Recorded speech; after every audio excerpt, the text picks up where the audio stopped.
não é digno. Eu saí do sistema,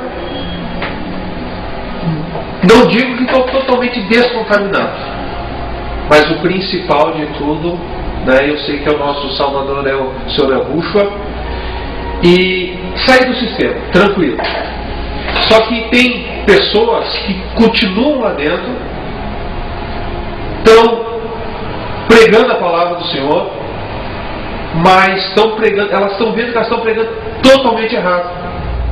E tem pessoas que querem sair, elas têm vontade de sair, mas elas continuam ainda presas lá dentro. O que está impedindo elas saírem? Bom, em primeira mão, é o seguinte, como você que já foi pastor, um ex-pastor, eu também, para um pastor que hoje está em cima do altar de uma denominação e faz todo um trabalho, mas assistindo alguns trabalhos nossos, sentiu que ele, examinando e comparando com a Escritura, ele vê que realmente está errado. Então, para esse pastor, eu estou dizendo pastor, depois a gente fala de membros, mas para esse homem que se diz que é pastor, que tem o título de pastor, para ele poder sair do meio desse sistema, primeiro ele tem que ter a vontade de querer sair, e para sair tem que ter um motivo. E qual seria esse motivo? Esse motivo tem que estar associado à Escritura. O que está pregando no altar? Está batendo com a Escritura? Exatamente. Os pontos que ele passa para o povo, a Escritura, ela apoia ou deixa um rastro de dúvida que, mediante todo questionamento que alguém venha fazer, ele se enrola para poder explicar aquilo que talvez nem ele consegue explicar. Então, a partir dessa visão, ele tem que começar a olhar que ele está no templo, e aquele templo chamado igreja jamais pode ser igreja, seria o primeiro ponto. E o segundo ponto, André, ele sentiu o desejo de se descontaminar. E para se descontaminar, você não pode estar no meio da sujeira. Só se descontamina e você sai do meio dela. Certo. Não adianta você querer uma coisa nova dentro da contaminação. Porque senão você vai ser como aquele odre velho querendo receber um novo. Ou você sai, você abandona o odre velho para receber o odre novo primeiro, porque é sempre assim, André, antes do vinho tem que trocar o odre. Para receber vinho novo tem que ser o odre novo. Exatamente, aquele que experimenta o vinho velho jamais quer saber do novo. Você vê aí hoje, por exemplo, se você for falar com uma pessoa que está no sistema, ela está vivendo dentro de um odre velho. E tudo que ela aprendeu, ela não vai querer trocar pelo novo, porque para ela o novo assusta. O novo só não vai assustar quando você está descontaminado do odre velho, que é o sistema religioso cristão que se existe aí hoje, onde eu e você estávamos e pregávamos para as ovelhas, que não é que nós não tenhamos alimentado elas foram alimentadas, mas do vinho velho. E o vinho novo é esse que nós conhecemos hoje aí, que nos faz realmente uma pessoa verdadeira. Então, para poder sair do sistema, é preciso primeiro abandonar o odre velho. Aí você recebe o vinho novo, mediante o odre novo que você ganha, que não existe dentro do sistema. É verdade, eu concordo, até porque eu propriamente, quando era pastor, trazia a palavra do jeito que as pessoas queriam. Elas queriam daquele modo, daquele jeito, a gente acabava fazendo a vontade deles e não a vontade de Deus. A partir do momento que eu conheci a Escritura, que está dentro da Bíblia, a Escritura, a genuína, verdadeira, aquela que salva, liberta, aquela que cura, eu comecei a entender que o que eu pregava era copiando os outros, era mero repetidor. Exatamente, o que eu via as pessoas fazer, os pastores pregar, costumes religiosos, costumes de dentro da própria igreja, eu fazia igual. Só que a partir do despertamento do Evangelho, eu comecei a ler, eu comecei a papirar, eu comecei a estudar evangelhos para ver se realmente era verdade o que eu estava fazendo. E você pode reparar, André, que nós que já fomos pastores de sistema, a gente sempre faz a pregação em cima de um versículo, não em cima da história. É verdade. Então, quando você usa só o versículo, você constrói a tua história. Você não constrói a história do Criador. Então, o que é construir a história? É você fazer uma pregação em cima do altar, que é a tua pregação, e depois você pega um versículo para confirmar aquilo que você está falando, mas que se você fosse ler pela história e não pelo versículo, jamais a escritura confirmaria aquela pregação que é feita em cima do altar. E às vezes são pregações que arrancam choro, que arrancam emoção do público, mas não quer dizer que, você vê, o Roberto Carlos, ele não é religioso, ele lota o Maracanã e todo mundo chora. Então chorar não é sinônimo de espiritualidade. É o que está acontecendo hoje. As pessoas vão muito pelo impulso, pela emoção, e acabam deixando o Senhor de lado. Porque ali no momento estão ali naquela euforia, estão ali com sentimento, estão chorando, estão sentindo ali. Mas a partir do momento que sai de dentro da denominação, se perde tudo aquilo. Se perde. Se perde. Se perde porque, analisa uma coisa, Yahushua, que eu aprendi a chamar de Jesus e tenho um carinho muito grande pela pessoa do meu Salvador, você pode ver que ele não habita em templo feito por mão de homens. Uma palavra tão simples, está ali escrito, tão reveladora, que o Senhor ele só abre nossos olhos quando a gente se dedica totalmente a Ele e não ao homem. Essa palavra eu já tinha lido várias vezes, mas nunca percebi, nunca consegui entender. A mesma coisa em João 10, que o Senhor Jesus, que a gente conhece, o Senhor Yahushua, ele entrava dentro dos templos,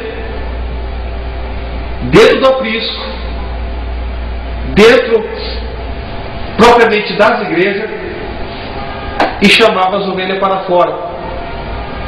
Quantas vezes eu preguei, quantas vezes eu ministrei em João 10 e nunca parei naquela palavrinha. Ele as traz para fora.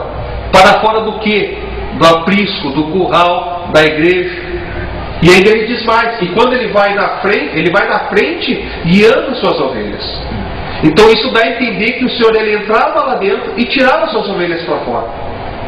Era uma coisa que eu sempre preguei e nunca me toquei. Por quê? Porque eu estava no sistema religioso, eu estava aprendendo com o homem. Eu fazia as coisas que o homem fazia e achava bonito. E o homem sempre ensina também, né, que o diabo veio para matar, roubar e destruir. Isso é uma grande mentira. Porque ele não está falando do diabo, está falando do mercenário. Claro, o mercenário é justamente aqueles que se dizem pastores, que ele fala assim, por exemplo, o irmão, ó, pega aqui o envelope e faz um propósito e você vai ter aí o seu problema resolvido. Aí a irmã vai, pega o envelope, faz o propósito e o problema não é resolvido.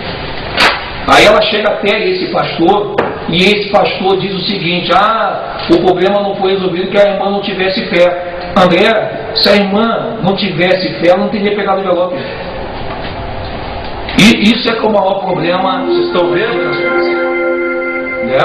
Se a irmã ela não tivesse fé, você, por exemplo, você que é pastor, que agora está me ouvindo aí, você que é de qualquer denominação, independente de nome, placa, e você está me vendo agora aqui, e eu já tive na sua situação em cima do altar, e talvez você está assim. Você manda a pessoa pegar um envelope, fogueira santa, ou propósito do sal, propósito de Daniel, de Jericó, e o irmão vai e pega esse envelope. X, bota X nesse envelope. Aí chega no dia da campanha, o irmão traz o envelope, ele cumpre o propósito dele. E aí então, o tempo passa, esse irmão não consegue o propósito que vocês disseram que ela ia conseguir. E aí esse irmão vai reclamar com o pastor: olha pastor, eu peguei o envelope, eu botei X dentro do envelope, e aquele problema ali não sanou. Aí o pastor diz assim: irmã, mas é porque você ainda está sem fé.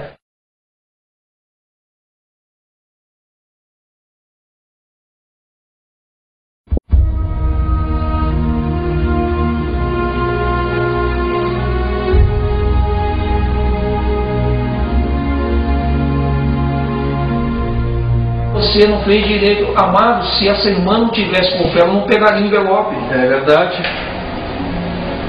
Se não aconteceu irmão André, é que alguma coisa está acontecendo, claro, para que isso não viesse a acontecer. Aí eu te digo, amado, essa irmã, o problema está nela, o problema está no pastor, o problema está no Salvador, o problema está com o diabo. Quem é que está com o problema? Aí o culpado é o diabo. Aí o culpado é o diabo. Não estamos defendendo o diabo, não. Claro que não. Mas nessa daí o diabo não tem culpa mesmo. Porque se a irmã não recebeu a bênção dela, porque irmã, tu está fraca na fé, Tá fraca. Irmã, deixa eu te contar uma coisa. O ladrão ele só veio para matar, roubar e destruir. Ele está dentro da tua casa. Ele entrou dentro da casa para matar, roubar e destruir. Quando o ladrão está falando com ela. Exatamente.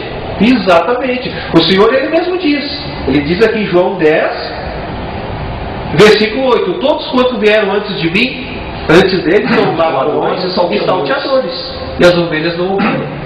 Aí inclui também lá Malaquias, do devorador, porque o devorador está dentro da sua casa. Isso é uma questão muito forte, André. Porque você pode reparar, o povo, você pode pegar um dia, nós vamos sair para fazer uma entrevista com o povo na rua, todas as pessoas que nós perguntarmos sobre o dízimo, elas só lembram Malaquias 3:10.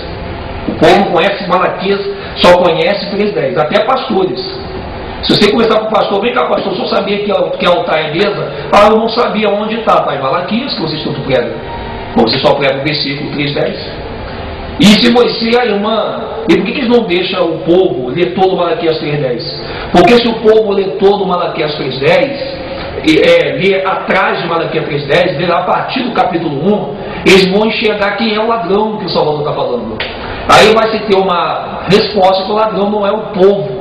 Ladrão é os sacerdotes, que o dízimo era levado nas denominação, no templo, e o sacerdote, eles pegavam esse dízimo aí e trocavam o animal coxo pelo animal bom.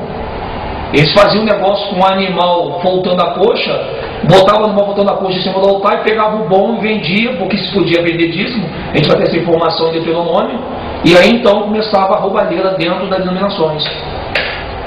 Isso é um fato que está acontecendo hoje. E Deus usou quem? Malaquias. Para falar para quem? Para os sacerdotes. Você só lê. Minha amada, meu amado, deixa eu dizer uma coisa para vocês. O dia que eu descobri que dízimo não é dinheiro, eu fiquei muito confuso. Mas eu fiz uma coisa que o Senhor manda: examinar as Escrituras Sagradas. O que eu fiz? Eu não li Malaquias 3:10. Eu li todo ele para poder entender. O problema de todo cristão, você que está me escutando, o problema de todo cristão, minha querida e meu querido, é você escutar o que o pastor está falando para você, no capítulo tal, versículo tal, e ele manda você confirmar. Você vai lá, você entra no capítulo, no versículo que ele citou, aí você confirma exatamente o que ele falou e você faz isso. Você fecha e fica por isso mesmo. O erro do cristão é fazer isso. Leia todo o livro, toda a história, o capítulo, para você entender. E não o versículo. Porque, amados, a partir do momento que eu vi que dízimo não era dinheiro, eu caí aos pés do Salvador, pedi perdão, misericórdia, porque quantas vezes, e tem irmãos que me conhecem, que vão estar vendo esse testemunho, porque tem muitos que acham que eu saí, abandonei as ovelhas. Não, muito pelo contrário. As que eram do Senhor e a Rúfia vieram junto comigo. O dia que eu trouxe em cima do altar, atrás de um púlpito, eu disse para a igreja, a partir de hoje eu não vou mais cobrar dízimo. Eu não quero mais os 10% do salário de vocês. Calma aí, você disse isso dentro da denominação? Sim. Você estava como pastor? Sim, eu estava ministrando. Ministrando o culto e você falou isso. E isso, antes disso eu passei semanas estudando, lendo, procurando entender. Mas, Senhor, eu cheguei ao ponto de subir em cima lá do altar, lá atrás de um púlpito, pregar e pedir dinheiro. Eu fui mercenário, gente. Eu fui mercenário. A palavra diz aqui, ó: o ladrão não vem senão para roubar, matar e destruir.